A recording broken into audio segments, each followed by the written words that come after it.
30 და 31 აგვისტო ბათუმის ფიჩნარში ჩატარდება ყავის ფესტივალი. მოდით ნახოთ რა დაგხვდება აქ. ფესტივალი ტარდება ღია ცის ქვეშ, სადაც წარმოდგენილი არის უამრავი სტენდი. ჩემი აზრით თქვენი სტენდი არის ყველაზე თემატურია ამ ფესტივალზე. მოგვიყევით თქვენზე. ყავა არის თვითონ ნაზილბეს წარმოების ყავა.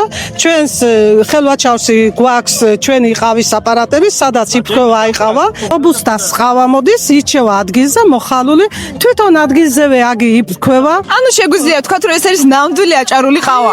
ყავასთან ერთად რა თქმა უნდა გასინჯოთ უგემრიელესი ტკბილიულობები და აქ დაგხვდებათ ზუსტად ამ სტენდის გვერდით ძალიან გემრიელად გამოიყურება. ყველაზე მეტად ეს მაინტერესებს. აჭარულ ყოფის განსაკუთრებით უხდება უგემრიელესი პახლავა.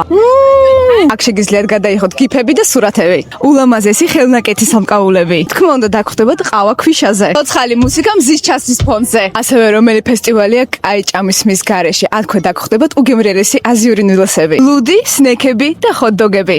აუცილებლად უნდა ეწიოთ ყავის ფესტივალს, იმიტომ რომ აქ ყავის გარდა დაგხვდებათ ძალიან ბევრი სხვა რაღაცა.